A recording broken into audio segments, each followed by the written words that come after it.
As-tu déjà eu l'impression d'être ignoré ou pris pour acquis par quelqu'un que tu pensais important?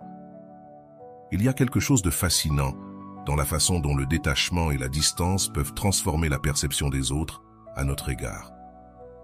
Lorsque tu cesses de poursuivre et que tu commences à prioriser, quelque chose de puissant se produit. Ceux qui ne t'ont pas valorisé commencent à remettre en question leur indifférence. Aujourd'hui, je vais te révéler comment créer une distance émotionnelle stratégique peut réveiller une connexion inattendue, non pas par manipulation, mais par respect de soi. Prépare-toi, car celui qui ne t'a pas valorisé finira par devenir obsédé par toi. Ce n'est pas un truc, c'est de la pure philosophie stoïcienne en action. Avant de commencer, je vous serais extrêmement reconnaissant si vous appuyiez sur le pouce levé, car cela m'aiderait à faire connaître cette philosophie à plus de personnes. Si vous ne voulez manquer aucune vidéo, abonnez-vous et activez la cloche. Je veux que tu prennes un moment pour te rappeler ta véritable valeur. Écris dans les commentaires « Je suis suffisant » avec ou sans la validation de quiconque, ou toute autre phrase qui renforce ton pouvoir intérieur et ta force stoïcienne. Je veux te lire et voir comment tu commences à transformer ta perspective dès aujourd'hui. Numéro 1. L'importance de maintenir une distance émotionnelle. Dans le stoïcisme, l'importance de maintenir une distance émotionnelle réside dans le fait de comprendre que l'excès d'attention, de dévouement ou de sacrifice envers les autres peut générer une dépendance émotionnelle et une perte d'équilibre intérieur. Lorsque tu poursuis quelqu'un ou que tu fais trop d'efforts pour maintenir une connexion, il arrive souvent que l'effet opposé se produise. L'autre personne prend ta présence pour acquise et ne ressent pas le besoin de répondre. Le stoïcisme enseigne que la véritable force vient du fait de garder le contrôle sur tes émotions et tes actions, même dans le contexte des relations personnelles. S'éloigner ne signifie pas indifférence, mais respect de soi et de l'espace émotionnel nécessaire pour cultiver une connexion authentique et équilibrée. Lorsque tu donnes constamment sans rien recevoir en retour, tu envoies un message inconscient selon lequel ta valeur dépend de ton sacrifice. Cela déséquilibre non seulement la dynamique de la relation, mais peut aussi éroder ton estime de toi avec le temps. L'autre personne, habituée à ta présence constante, peut commencer à la prendre pour acquise, perdant ainsi l'opportunité de valoriser ce que tu offres réellement. C'est pourquoi prendre du recul et établir des limites saines est une façon de rééquilibrer la relation. En agissant ainsi, tu récupères ton pouvoir personnel et tu permets à l'autre de réfléchir à ton importance plutôt que de supposer que tu seras toujours disponible. Créer une distance émotionnelle n'est ni un châtiment, ni une manipulation. C'est un acte de soin de soi et de clarté mentale. Dans le stoïcisme, le silence et l'introspection sont valorisés comme des outils pour atteindre la paix intérieure. En choisissant de t'éloigner, tu n'ignores ni ne rejettes l'autre, tu priorises simplement ton bien-être et ta capacité à répondre de manière équilibrée. Cet espace crée l'opportunité pour les deux parties d'évaluer la relation de manière plus objective. Souvent, le silence et l'absence communiquent ce que les mots ne peuvent exprimer. La valeur de ce qui est partagé devient évidente lorsque cela n'est plus présent de manière constante. Apprendre à gérer la distance émotionnelle implique aussi d'accepter que tu ne peux pas contrôler comment les autres réagiront. Certaines personnes peuvent ne pas répondre comme tu l'espères, et c'est bien ainsi. L'essentiel est que tu récupères le contrôle de tes émotions et de tes actions, plutôt que de laisser les autres dicter comment tu te sens ou agis. Ce processus demande du courage, car il implique de faire face à la peur du rejet, de la solitude ou de la déconnexion. Cependant, les stoïciens enseignent que ces peurs sont le produit de jugements erronés et que la véritable force réside dans la capacité à garder calme et raison face à elles. En pratique, cela signifie être conscient de quand tu donnes plus que tu ne reçois, reconnaître quand tes efforts ne sont pas récompensés et prendre la décision de reculer sereinement. Il n'est pas nécessaire de le faire avec ressentiment ou dramatisme. Il suffit d'arrêter le flux constant d'énergie que tu as donné et de laisser le temps et la distance faire leur travail. L'absence peut être un outil puissant pour restaurer l'équilibre et amener l'autre à valoriser ce que tu apportes, mais seulement si cela vient d'un lieu d'authenticité et de respect de soi. Le but principal de cette stratégie est de préserver ton énergie émotionnelle et mentale. Lorsque tu poursuis constamment quelqu'un ou cherches de l'approbation, tu perds de vue tes propres priorités. En créant de l'espace, tu récupères la clarté nécessaire pour réfléchir à ce qui compte vraiment et si la relation en question mérite ton temps et tes efforts. Cette approche favorise également l'indépendance émotionnelle, un principe clé du stoïcisme. Être émotionnellement indépendant ne signifie pas être froid ou distant, mais reconnaître que ton bonheur ne doit pas dépendre de la validation des autres. La distance émotionnelle ouvre aussi la porte à des connexions plus authentiques. Lorsque tu cesses de poursuivre, tu permets à l'autre de venir à toi de son propre choix, plutôt que par obligation ou culpabilité.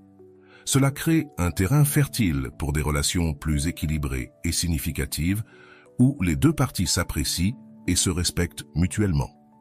Finalement, le stoïcisme nous enseigne que le contrôle sur nos émotions et la capacité à rester calme face aux défis sont les clés pour vivre avec sagesse et but. Maintenir une distance émotionnelle quand c'est nécessaire est une manifestation de cette sagesse en action. Résister à la tentation de revenir vers l'autre est un véritable exercice de force et de discipline. Il est facile de se laisser emporter par la nostalgie, la peur de perdre définitivement quelqu'un ou l'inconfort du silence. Cependant, chaque fois que tu cèdes à cette tentation, tu ne fais pas seulement affaiblir ta position, mais tu renforces aussi une dynamique de dépendance émotionnelle que le stoïcisme cherche à éviter. Prendre de la distance n'est pas suffisant si tu n'es pas capable de tenir fermement cette décision, car le véritable changement se produit lorsque tu choisis de prioriser ton bien-être émotionnel plutôt que l'impulsion de te reconnecter.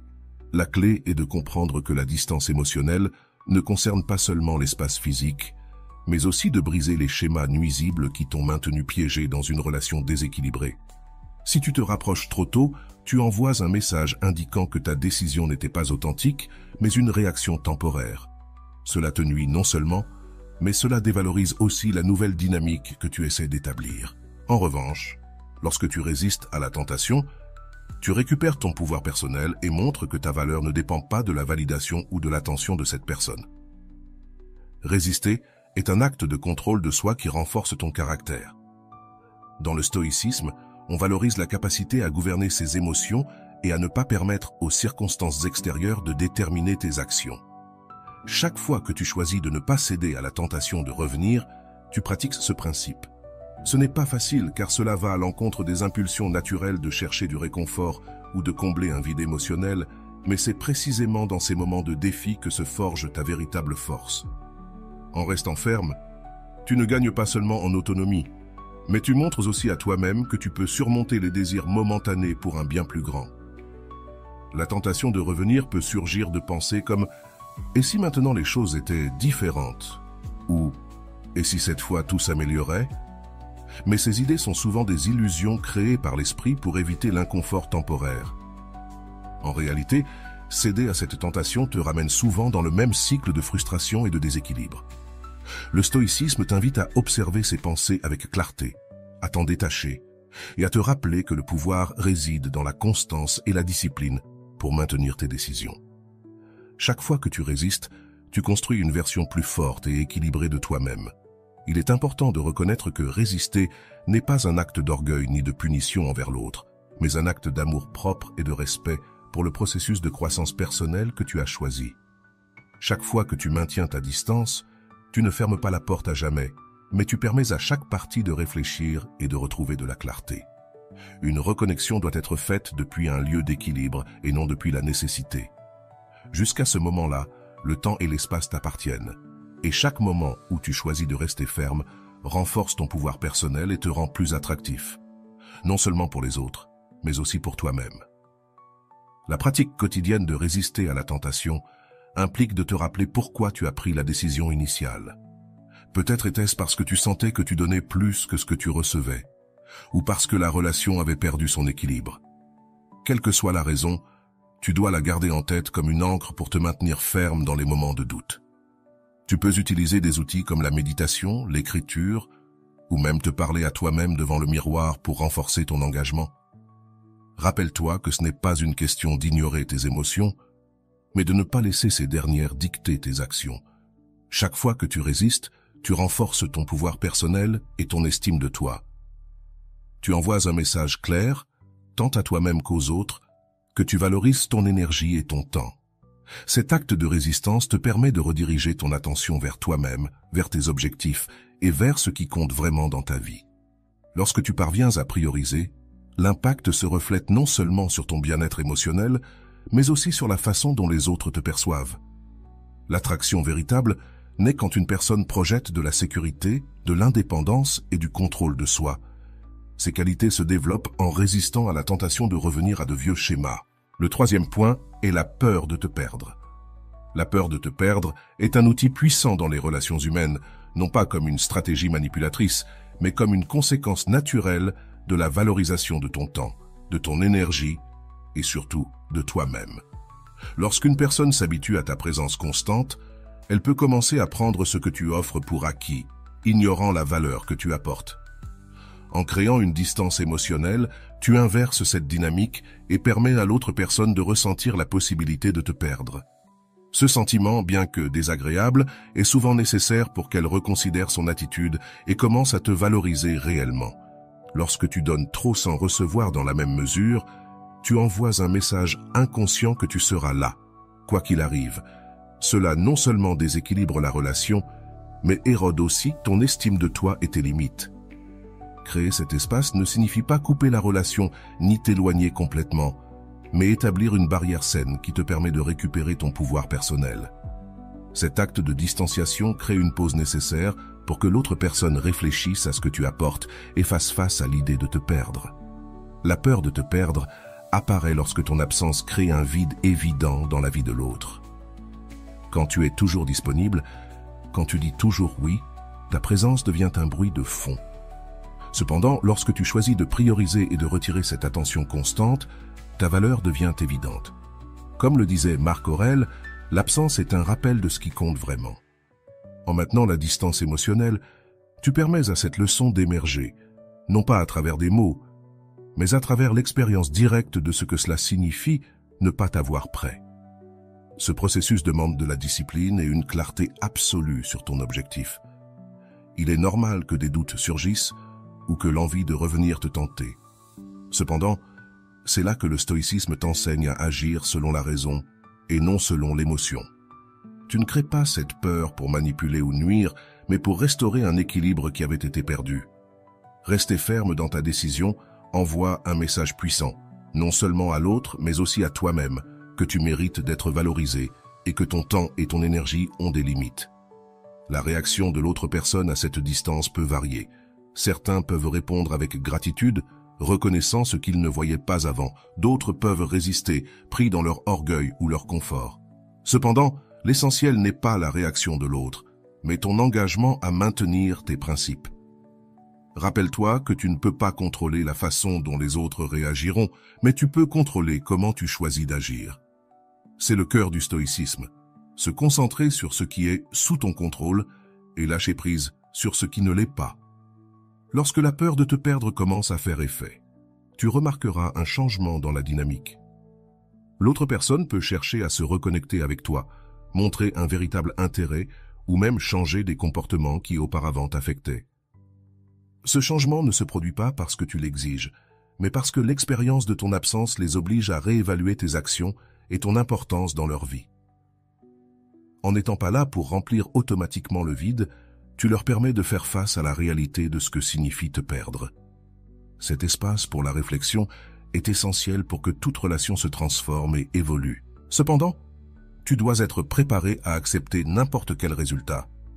Toutes les personnes ne seront pas prêtes à changer ou à valoriser ce que tu apportes, et c'est bien ainsi. Le stoïcisme nous enseigne que le véritable succès ne réside pas dans la manière dont les autres réagissent, mais dans la sérénité de savoir que tu as agi avec intégrité et clarté. Si quelqu'un ne répond pas à ton absence, c'est un signe que peut-être cette relation n'était pas destinée à rester dans ta vie. Ce processus ne filtre pas seulement les connexions superficielles, mais il renforce aussi ta capacité à maintenir des relations plus significatives. La peur de te perdre, lorsqu'elle se réveille, a le pouvoir de transformer non seulement la perception que les autres ont de toi, mais aussi la perception que tu as de toi-même. En établissant des limites et en priorisant ta valeur, tu envoies un message clair au monde. Tu n'as pas besoin de mendier de l'attention ni de te sacrifier pour être apprécié. Ce changement interne te libère de la dépendance émotionnelle et te permet de construire depuis un lieu de respect mutuel et d'équilibre. En fin de compte, le véritable pouvoir ne réside pas dans le contrôle des autres, mais dans le maintien du contrôle sur toi-même et sur tes décisions. Montrer que quelqu'un n'était pas aussi important que tu pensais ne relève pas d'un acte de vengeance ou de mépris, mais d'une réaffirmation de ta valeur et de ton autonomie dans les relations. Lorsqu'une personne s'habitue à être au centre de ton attention, elle peut commencer à prendre pour acquis ta présence et tes efforts. En retirant cette attention et en te concentrant sur toi-même, tu changes non seulement la dynamique émotionnelle, mais tu envoies également un message clair. Ton bien-être ne dépend pas d'eux, et ta vie continue d'avancer avec ou sans leur participation. Ce changement n'a pas besoin d'être annoncé. Tes actions et ton silence seront suffisants. La distance émotionnelle est un outil puissant pour recalibrer la manière dont les autres te perçoivent et te valorisent.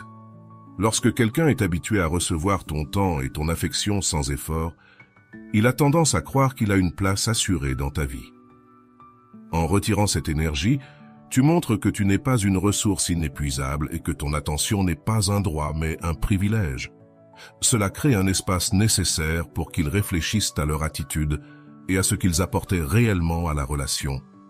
Tu ne fermes pas la porte, mais tu ne la laisses pas non plus ouverte sans condition. Lorsque tu priorises ta vie et tes objectifs, tu commences à projeter une indépendance qui te renforce non seulement toi, mais qui redéfinit aussi la manière dont les autres interagissent avec toi. En voyant que tu continues d'avancer, que tu te concentres sur ta croissance personnelle et sur les choses qui comptent vraiment, les personnes qui étaient autrefois considérées comme indispensables dans ta vie commencent à remarquer leur perte de pertinence. Ce réveil ne se produit pas parce que tu leur cries ta valeur, mais parce que le vide que tu laisses les oblige à reconsidérer ce qu'ils tenaient pour acquis. Il n'y a pas de meilleure leçon que de leur montrer par tes actions que ton monde ne s'arrête pas à cause d'eux. Le stoïcisme nous enseigne à contrôler ce qui est dans nos mains et à lâcher prise sur ce qui ne l'est pas. Dans ce cas, tu ne peux pas forcer quelqu'un à valoriser ta présence, mais tu peux décider comment réagir à l'absence de réciprocité. Retirer ton énergie n'est pas un acte de punition, mais de soin de soi. Tu n'as pas besoin d'expliquer ta décision, ni de chercher leur approbation. Vis simplement de manière à ce que ton absence soit aussi remarquée que ta présence l'était. Concentre-toi sur tes objectifs. Construis des relations plus significatives et montre que ta vie continue d'avancer. Cela ne dépend de personne d'autre que de toi. Cette attitude n'impacte pas seulement ceux qui se sont habitués à être le centre de ton attention, mais elle transforme aussi la façon dont tu te perçois toi-même. En te rendant compte que tu peux avancer sans la validation ou la compagnie de certaines personnes, tu renforces ton estime de toi et tu te libères des dynamiques émotionnelles épuisantes. Il ne s'agit pas d'ignorer tes émotions, mais de ne pas laisser ces dernières contrôler tes décisions. Chaque pas que tu fais en avant, chaque fois que tu choisis de prioriser, tu envoies un message clair. Tu es capable de construire ton bonheur de l'intérieur, sans dépendre de facteurs externes. Il est important de rappeler que cette transformation ne cherche pas à causer du tort ou de la souffrance. Si quelqu'un se sent mis de côté ou moins important, cela résulte de ses propres attentes et non de tes actions. Ton travail n'est pas de combler le vide qu'ils ressentent, mais de maintenir l'équilibre dans ta vie.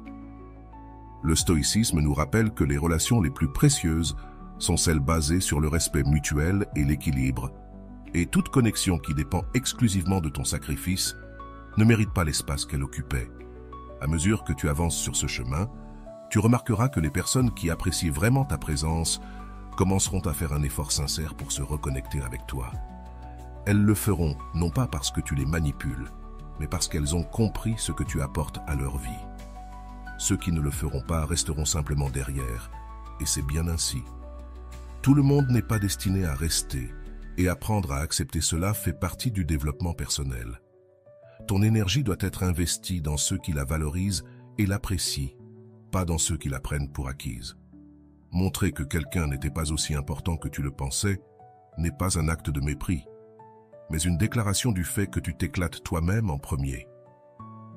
Ce processus ne profite pas seulement à tes relations actuelles, mais aussi à celles futures, car il établit un standard clair de la manière dont tu souhaites être traité. En fin de compte, la véritable leçon réside dans ce que tu t'apprends à toi-même. que ta valeur ne dépend pas de la façon dont les autres te perçoivent, mais de la manière dont tu te vois et te traites toi-même. C'est là le véritable pouvoir que le stoïcisme nous invite à cultiver. Récupérer ton pouvoir personnel commence par un acte de courage. Décider que tu ne vivras plus à la recherche de validation ou d'approbation des autres. Lorsque tu poursuis constamment quelqu'un, tu envoies un message inconscient selon lequel ta valeur est liée à sa reconnaissance. Mais le stoïcisme nous enseigne que notre pouvoir ne doit pas dépendre de facteurs externes, mais de notre capacité à nous gouverner nous-mêmes. En prenant la décision de créer de la distance émotionnelle, tu ne fuis pas, ni ne punis, mais tu réclames ton énergie et réaffirmes ta valeur. Lorsque tu établis une distance émotionnelle, tu envoies un message clair. Tu n'es pas disposé à être une option secondaire, ni à être pris pour acquis. C'est dans cet espace que l'autre personne a l'occasion de réfléchir à ce que signifie ton absence. Si quelqu'un en arrive à prendre ta présence pour acquise, la seule manière de briser cette dynamique est de retirer l'énergie que tu offrais auparavant. Il ne s'agit pas de manipuler, mais de permettre que le vide parle de lui-même. Parfois, l'absence communique ce que les mots ne peuvent pas exprimer. Récupérer ton pouvoir personnel implique également de redécouvrir qui tu es. Lorsque tu cesses de te concentrer sur les autres, en maintenant la distance, tu commences à remarquer combien de temps et d'énergie tu consacrais à poursuivre ou à maintenir des relations déséquilibrées. Cette énergie, une fois redirigée vers toi, devient une force transformatrice. Tu commences à construire une vie qui te remplit, te fortifie et ne dépend pas de la validation externe. Ce processus n'est pas seulement libérateur, mais profondément responsabilisant, car tu te rends compte que tu n'as jamais eu besoin de personne d'autre pour te sentir complet. La clé pour rester ferme dans cette décision est de te souvenir de pourquoi tu le fais. Il y aura des moments où la tentation de revenir s'approcher reviendra, des moments où la peur ou la nostalgie tenteront de te convaincre de revenir aux anciens schémas. Mais c'est ici que le stoïcisme t'offre sa guidance. Agis depuis la raison, pas depuis l'émotion. Chaque fois que tu choisis de ne pas céder, tu te renforces. Tu peux récupérer ton pouvoir personnel en envoyant un message, non seulement aux autres, mais aussi à toi-même, de que tu mérites plus. Ton temps et ton attention sont précieux et doivent être gagnés, non considérés comme un droit. Ce processus t'enseigne aussi à établir des limites claires, tant pour toi que pour les autres. Les limites ne sont pas des barrières qui éloignent les gens, mais des espaces qui protègent ta paix et ton énergie. Lorsque tu décides qui a accès à toi et dans quelles conditions, tu reprends le contrôle de ta vie. Cela ne te bénéficie pas seulement à toi, mais redéfinit aussi la manière dont les autres agissent avec toi. En voyant que tu te valorises suffisamment pour établir des limites, ceux qui t'apprécient réellement commenceront à les respecter, tandis que les autres s'en éloigneront. Récupérer ton pouvoir personnel signifie aussi accepter que tu ne peux pas contrôler la réaction des autres. Certaines personnes apprécieront ton absence et chercheront à se reconnecter, depuis un lieu de respect et d'appréciation, tandis que d'autres ne réagiront peut-être pas du tout. Mais cette incertitude ne doit pas te décourager, car le but principal de ce processus n'est pas de changer les autres, mais de te transformer toi-même. La véritable force réside dans la capacité à maintenir ta décision, même sans voir de résultats immédiats. Le changement le plus important ne se fait pas à l'extérieur, mais à l'intérieur de toi. Lorsque tu reconquiers ton pouvoir, tu remarques que les dynamiques changent. Tu n'es plus celui ou celle qui poursuit, qui donne plus que ce qu'il ou elle reçoit, ou qui sacrifie sa paix pour maintenir des relations déséquilibrées. Maintenant, tu es quelqu'un qui choisit soigneusement à qui il ou elle donne son temps et son attention. Ce changement ne te bénéficie pas seulement émotionnellement, mais il te rend aussi plus attirant pour les autres, car tu projettes de la sécurité, de l'indépendance et un profond respect de soi. Tu ne dis pas que tu n'as besoin de personne, mais tu as appris à prioriser. Le stoïcisme nous rappelle que le véritable pouvoir vient de l'intérieur, de notre capacité à agir en accord avec nos valeurs, et non d'être esclave de nos émotions. Récupérer ton pouvoir personnel est un acte d'auto-affirmation, dire que tu vaux pour ce que tu es, non pour ce que tu fais pour les autres. Ce changement ne se produit pas du jour au lendemain, mais chaque pas que tu fais te rapproche d'une vie plus pleine, plus équilibrée et plus authentique. La récompense n'est pas seulement la transformation de tes relations, mais la profonde paix de savoir que tu vis maintenant selon tes propres termes. Aider les autres à voir leurs propres faiblesses. Lorsque tu choisis de t'éloigner émotionnellement de quelqu'un, tu ne crées pas seulement de l'espace pour toi, mais tu lui donnes aussi une opportunité précieuse, celle de faire face à ses propres faiblesses et de reconnaître la dépendance qu'il ou elle ne savait peut-être même pas avoir. Beaucoup de gens vivent dans l'illusion qu'ils sont autosuffisants, forts et indépendants, mais cette perception peut se briser lorsque ceux qui les soutenaient constamment disparaissent de l'équation. Ta distance n'était pas un acte de cruauté, mais un reflet de leur réalité. Tu leur montres qu'en l'absence de ton soutien, ils doivent faire face à leurs peurs, leurs insécurités et leurs manques. Dans les relations, il est courant qu'une personne prenne le rôle de pilier émotionnel, toujours disponible pour écouter, résoudre des problèmes ou simplement être présente. Cependant, ce rôle peut devenir un fardeau lorsque l'autre partie le considère comme acquis. En te retirant, tu ne leur refuses pas ton aide de manière capricieuse, mais tu leur rends la responsabilité de faire face à leurs propres difficultés. Tu leur enlèves l'habitude de dépendre de toi comme solution constante et tu leur permets de découvrir ce que cela signifie se soutenir soi-même. Ce processus peut être inconfortable pour les deux parties. L'autre personne, habituée à te voir comme un filet de sécurité, ressentira l'impact immédiat de ton absence. Cette inconfortabilité, bien que douloureuse, est nécessaire. Ce n'est que lorsque nous faisons face à nos propres faiblesses que nous pouvons commencer à les renforcer. Les problèmes, tu leur donnes l'opportunité de grandir. Il ne s'agit pas seulement de les faire te manquer, mais de leur faire comprendre que leur force ne peut pas reposer uniquement sur la présence des autres. C'est une leçon difficile, mais profondément transformante. Du point de vue du stoïcisme, nous comprenons que nous ne pouvons pas porter indéfiniment les problèmes des autres sans perdre notre équilibre. Se retirer ne signifie pas que cela ne te concerne pas, mais que tu reconnais l'importance de ne pas intervenir dans le processus d'apprentissage de l'autre. À chaque fois que tu résous un problème pour quelqu'un ou que tu deviens son soutien inconditionnel, tu lui enlèves la possibilité de développer sa résilience. En maintenant la distance, tu lui permets de faire face à ses peurs et de trouver ses propres solutions, même si cela implique qu'il traverse des moments de difficulté. Ta distance permet aussi de mettre en perspective ce que tu apportais à la relation. Les gens ne réalisent pas toujours ce qu'ils ont avant de le perdre.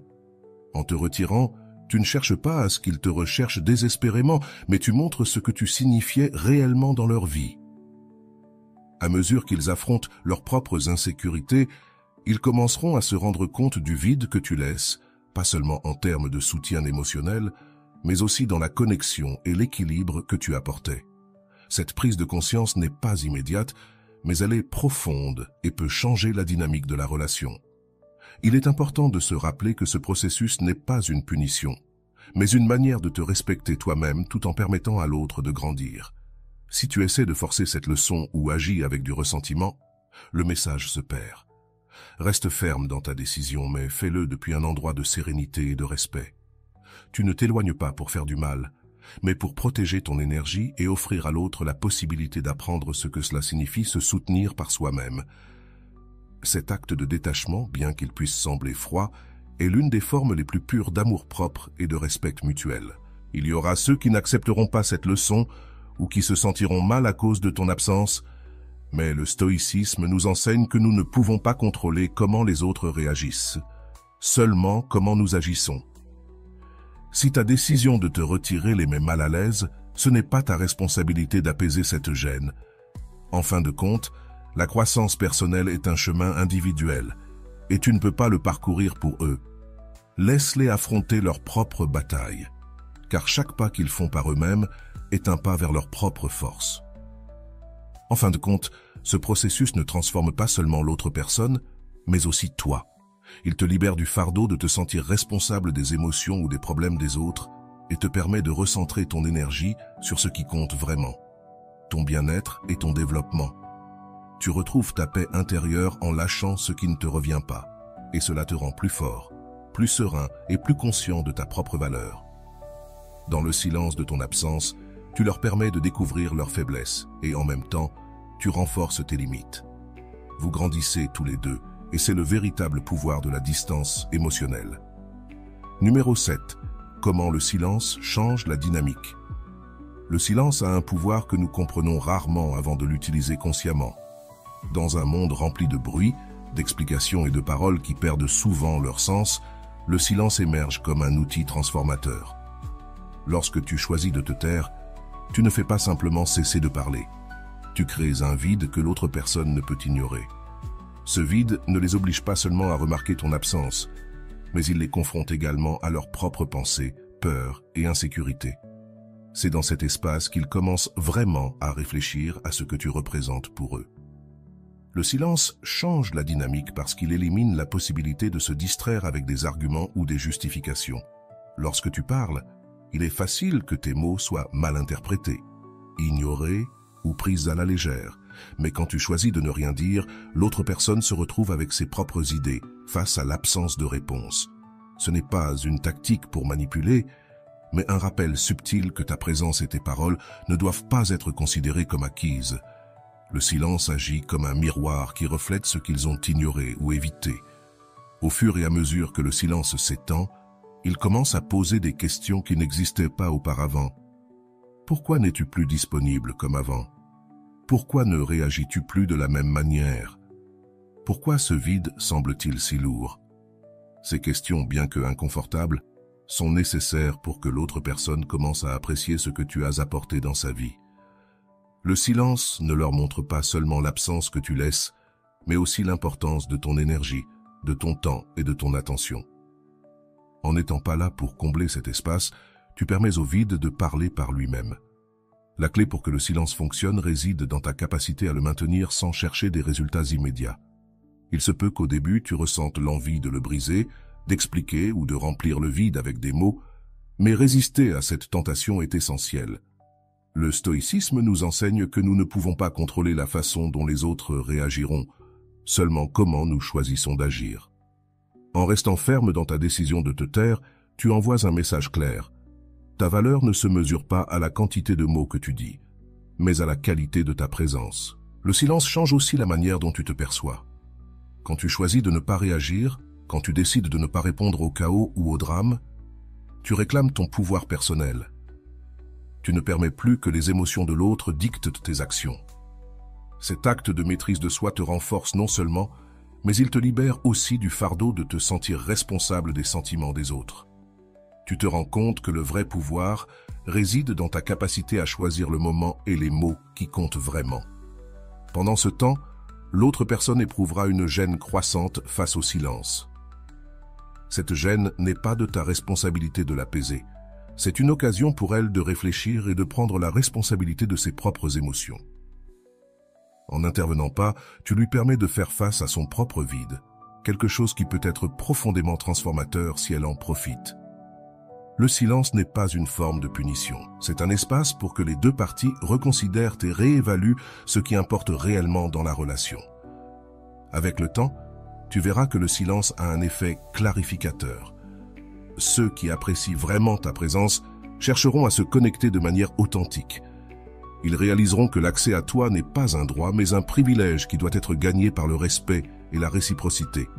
D'autre part, ceux qui ne sont pas prêts à réfléchir ou à changer s'éloignent, et c'est aussi bien ainsi. Le silence filtre naturellement les relations, séparant le superficiel de ce qui est significatif. Le silence change la dynamique parce qu'il te redonne le contrôle. Tu n'es plus celui qui poursuit, qui donne des explications ou qui tente d'être compris. Au contraire, tu laisses tes actions parler plus fort que les mots. Que ton absence soit une leçon et que le vide soit le maître. Cette approche ne transforme pas seulement la façon dont les autres te perçoivent, mais aussi comment tu te perçois toi-même. À la fin, le silence n'est pas une fin en soi, mais un moyen de créer un espace où la vérité, le respect et la valeur peuvent émerger de manière authentique. Le pouvoir du silence est quelque chose que nous sous-estimons souvent. C'est un outil subtil mais profondément transformateur, capable de transmettre des messages que les mots ne pourraient jamais exprimer. Quand tu choisis le silence, tu fais plus que te taire. Tu crées un espace, un vide qui oblige les autres à faire face à la réalité de ton absence. Cet espace leur révèle ce qu'ils ont ignoré, ce qu'ils ont pris pour acquis, et surtout ce qu'ils sont en train de perdre en ne valorisant pas ta présence. Le silence n'est pas une stratégie manipulatrice, c'est une déclaration de ta valeur et une réaffirmation que tu n'as besoin de la validation de personne. Dans une relation, qu'elle soit personnelle ou professionnelle, il est facile que les gens s'habituent à ton soutien constant. Ta présence, tes paroles et ton énergie deviennent tellement quotidiennes qu'ils perdent de leur impact. Mais lorsque tu choisis de te retirer et de laisser le silence occuper l'espace, tu provoques une réflexion qui peut tout changer. L'espace que tu remplissais auparavant, l'impact est immédiat. L'absence génère de la réflexion et la réflexion génère de la conscience. Cette absence, bien que inconfortable, est nécessaire pour que les autres se rendent compte de combien ils dépendent de toi et de la valeur que tu apportais. Le pouvoir du silence réside dans sa capacité à créer une tension émotionnelle. Ce n'est pas une tension négative, mais un type de vide qui oblige l'autre personne à se tourner vers l'intérieur. Pendant que tu parles, il est facile que tes paroles soient ignorées, mal interprétées ou rejetées, mais le silence ne peut pas être ignoré. Il remplit l'espace de questions, d'incertitudes, d'un sentiment de perte qui ne peut être évité. Cet inconfort généré par le silence est le catalyseur qui mène à la réflexion. C'est à ce moment-là que l'autre personne commence à réaliser ce que tu représentes dans sa vie. La clé est de résister à la tentation de briser le silence. Il se peut que tu ressentes l'envie de t'expliquer, de chercher une conclusion ou de soulager l'inconfort. Mais agir ainsi interrompt le processus. Le stoïcisme nous enseigne que nous ne pouvons pas contrôler les réactions des autres, mais nous pouvons contrôler nos propres décisions. En choisissant le silence, tu prends une position ferme, en envoyant un message clair. Ton temps et ton énergie sont précieux et ne se donnent pas sans réciprocité. C'est un acte de maîtrise de soi qui non seulement modifie la dynamique de la relation, mais renforce aussi ton caractère. Pendant ce temps, l'autre personne commence à ressentir l'impact de ton absence. Ce manque de contact, de mots de soutien constants, les oblige à faire face à leurs propres insécurités et à la dépendance qu'ils ne voulaient peut-être pas reconnaître. Il ne s'agit pas seulement de les faire te manquer, mais de leur donner l'occasion d'apprécier ce qu'ils prenaient auparavant pour acquis. Le silence n'est pas une punition, mais une leçon. Il leur montre que ta présence n'est pas un droit, mais un privilège qui doit être gagné et apprécié. Avec le temps, le silence agit comme un filtre. Ceux qui apprécient vraiment ta présence chercheront à se reconnecter avec toi de manière authentique. Ils comprendront que l'accès à toi n'est pas automatique et qu'il nécessite des efforts et du respect. D'un autre côté, ceux qui ne sont pas prêts à réfléchir ou à changer s'éloigneront simplement. Ce processus ne te libère pas seulement des relations qui ne t'apportent rien, mais il renforce aussi les connexions qui comptent vraiment. De plus, le silence te bénéficie autant qu'aux autres. Il t'offre de l'espace pour réfléchir à tes propres émotions, pour réévaluer ce dont tu as besoin et pour prioriser ton bien-être. Tu découvres que tu n'as pas besoin de t'expliquer constamment ni de chercher la validation extérieure pour te sentir complet. Le silence devient alors un outil de croissance personnelle, un rappel que ta valeur ne dépend pas de la façon dont les autres te perçoivent, mais de la façon dont tu te perçois toi-même. Le pouvoir du silence ne réside pas dans ce qu'il retire, mais dans ce qu'il révèle. Il te permet de récupérer ton énergie, de réaffirmer tes limites et d'enseigner aux autres la véritable signification de ta présence. Finalement, le silence n'est pas du vide, c'est de la clarté. C'est un espace où la vérité peut émerger, où le respect peut être restauré et où, toi comme les autres, vous pouvez apprendre à apprécier ce qui compte vraiment. Souviens-toi, ta valeur ne dépend de personne d'autre que de toi. Si ce message t'a touché, écris dans les commentaires « Je suis suffisant avec ou sans la validation de quelqu'un ». Déclare ton indépendance émotionnelle et fais de ce jour le début de ta transformation stoïque. Je veux te lire et être témoin de ta détermination.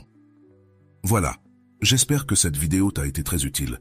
Comme toujours, un petit like serait très apprécié. À la prochaine.